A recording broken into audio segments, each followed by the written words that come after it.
Ayoko! Bakit? Ikakasal na ako. Ha? Hindi. Ha? Ano ba? Ayoko! Pwede.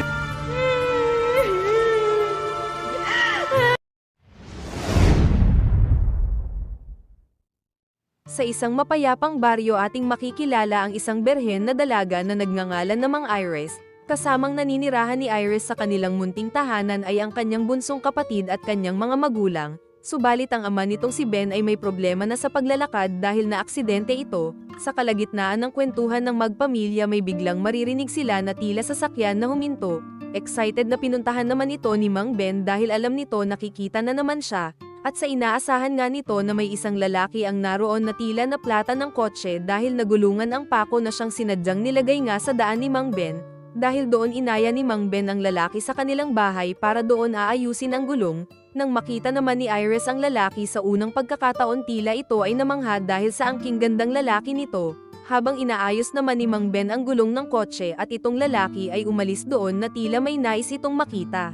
Gaya ng inaasahan masusulyapan ng lalaki ang mala-perpektong hubog ng katawan ni Iris habang ito ay naliligo. Ngunit nang mapansin ni Iris ang lalaki na naroon tila binaliwala niya lang ito na para bang sinadya nitong masulyapan siya. Matapos namang maayos na ni Mang Ben ang gulong ng lalaki agad na rin nila itong kinabit. Sumunod noon binigyan ng 1,000 si Mang Ben ng lalaki dahil sa tulong na ginawa nito. Hindi pa nakontento muli niya pa itong dinagdagan ng 2,000 na para bang nagpapakitang gilas ito sa dalaga.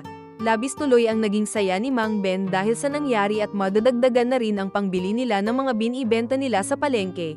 Kilalanin naman natin ang kaibigan ni Iris na si Sheena at masayang binalita nito kay Iris na siya raw ay nagpaberhen na. Sambit nito na habang tulog raw ang kanyang lola at pasimple siyang tumakas upang tumungo sa nobyo niyang si Robert. Kaya sa unang pagkakataon ay naranasan raw ni Sheena ang mapunta sa langit dahil sa ginawa sa kanya ni Robert. Ikaw, magpa din. Naku, ayoko. Gaga, hindi ka na magpapabuntis. Basta ayoko. Okay lang ako. May isang lalaki naman ang matagal nang may gusto kay Iris na nagngangalang Jimbo. Matagal na ring nais ni Jimbo na matikman ang sariwang tahong ng dalaga. Ngunit ayaw sa kanya ni Iris mapunta dahil ang hanap niya ay mayamang lalaki. Nakwento na rin ni Iris sa kaibigan niya ang tungkol sa lalaking nagpagawa ng gulong sa kanila. Biro pa nito na sinadya naman raw talaga ng tatay niya na maglagay ng pako sa kalsada upang magkaroon sila ng pagkakakitaan. Naisip rin ni Iris na bukod sa gwapo raw ang lalaki tila mukhang mayaman din ito. Subalit sa kalagitnaan ng hapagkainan at sa hindi inaasahan muling babalik ang lalaki sa bahay ng magpamilya, pinaalis ng pansamantala ang magkapatid dahil may importante raw na sasabihin ang lalaki.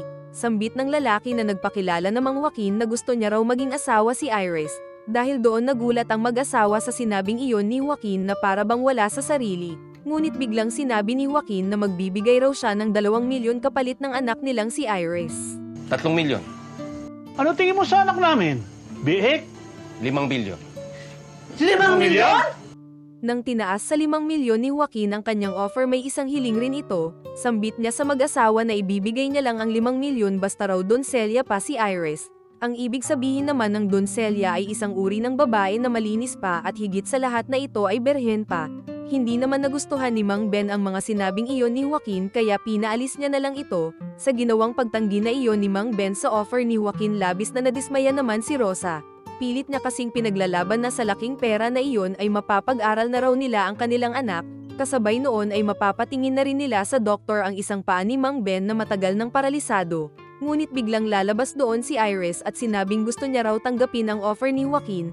Ayaw na rin kasing makita ni Iris na naghihirap ang kanyang mga magulang. Sa sinabing iyon ni Iris tila excited pa ang kanyang ina at tinanong siya nito na kung donselya pangaraw ba siya.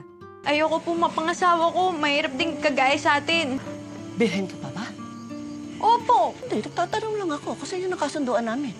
Dahil doon tuluyan na ring tinanggap ng mag-asawa ang gusto ng kanilang anak at tumungo sila sa lugar ni Joaquin upang makipagkasundo na. Masayang tinanggap naman ni Joaquin ang pagdating ng pamilya ni Iris at hinandaan niya pa ito ng kanilang makakain. Hindi naman na nagpatumpik-tumpik pa si Mang Ben at sinabi na rin kay Joaquin na tinatanggap na nila ang offer nito. Dahil doon agad na pumasok ng bahay si Joaquin upang kukunin nito ang pera na napagkasundoan kasama ang mga pipirmahan. Ngunit muling naalala ni Joaquin sa larawan na naroon ang dati niyang asawa na nagpakamatay naman dahil sa depresyon. Sa gitna ng kasunduan sinabi ni Joaquin na makukuha raw ng mag-asawa ay kalahati muna ng 5 milyon, at kapag matapos na raw silang makasal ni Iris doon na rin nila makukuha ang kabuuan basta raw donselya pa ang anak nila, subalit nang pipirma na sana ang mag-asawa bigla namang umayaw si Iris. Ayoko ng 5 milyon. Gusto ko, 10 milyon.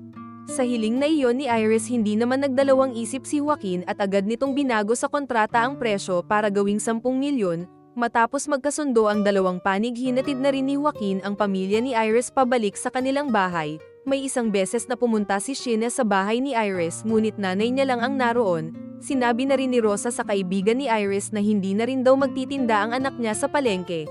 Samantala pumunta naman ng sementeryo si Iris kasama si Jimbo para gumawa ng kababalaghan.